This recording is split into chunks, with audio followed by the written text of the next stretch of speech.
Mesdames, Messieurs, merci de nous rejoindre pour cette autre édition du Flash Info sur CAM News 24, l'essentiel de l'actualité.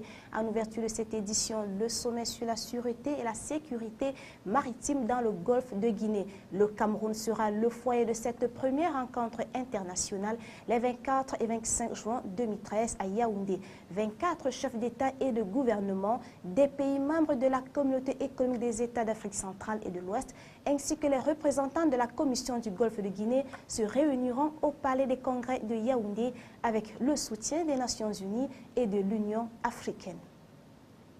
Dans la région du Soleil Levant, le département du Oignon abrite un atelier de 10 jours consacré à la production de 20 émissions radiophoniques reproduites sur 12 thématiques. Les assises relatives à l'atelier sont conduites par la coordonnatrice régionale du Programme national de développement participatif, assistée du délégué régional de la communication pour l'Est, Louis-Marie Beignet. Cette initiative a pour but d'accompagner de façon efficiente le processus de mise en œuvre des plans communaux de développement dans la région de l'Est.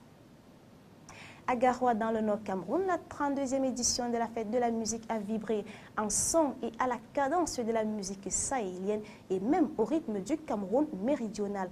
Au cours de cette cérémonie festive, le secrétaire général de la région du Nord, Fidèle Téni, a appelé à l'engagement de tous à combattre les problèmes qui entravent l'épanouissement des artistes dans cette partie du Cameroun.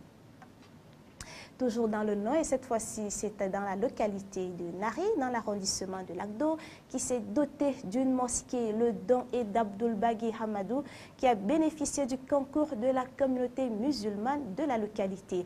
Et cette mosquée a été inaugurée au cours de la prière de vendredi dernier en présence des autorités administratives et municipales. Du nord à l'extrême nord Cameroun, c'est plus de 200 km à franchir et à Moura, un présumé faux agent d'AESONEL est aux arrêts. Les éléments de la gendarmerie nationale à Marois ont freiné l'infortuné dans ses arnaques. L'homme qui se faisait passer pour un agent de la société de distribution d'énergie électrique AESONEL est accusé d'avoir estorqué de l'argent à plusieurs ménages dans le département du Mayo-Sava. L'infortuné s'appellerait la Golda Richard, qui se présentait donc dans les ménages comme un employé de la structure pour faire le recouvrement. À présent, le condensé de la page étrangère avec les confrères de l'agence France-Presse. Un grand pacte pour améliorer les services publics et davantage de lutte contre la corruption. Ce sont les promesses de Dilma Rousseff lors d'une courte allocution. La présidente brésilienne tente ainsi d'apaiser la contestation à travers tout le pays. La dirigeante brésilienne a également annoncé qu'elle recevra les leaders des manifestations.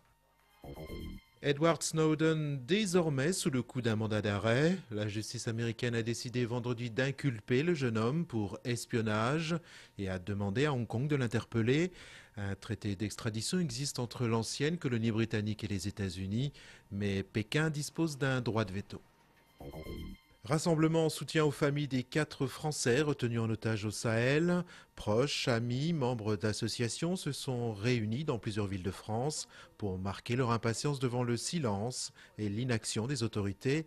Les otages sont retenus depuis plus de 1000 jours. Près de 600 morts dans les violentes pluies de mousson en Inde. Les équipes de secours ont engagé une véritable course contre la montre pour sauver des dizaines de milliers de personnes isolées dans le nord du pays. Des dizaines d'hélicoptères et des milliers de soldats ont été déployés pour les opérations de sauvetage. Le mont Fuji, désormais inscrit au patrimoine mondial de l'UNESCO. Le symbole du Japon a été classé dans la liste des biens culturels par le comité du patrimoine mondial.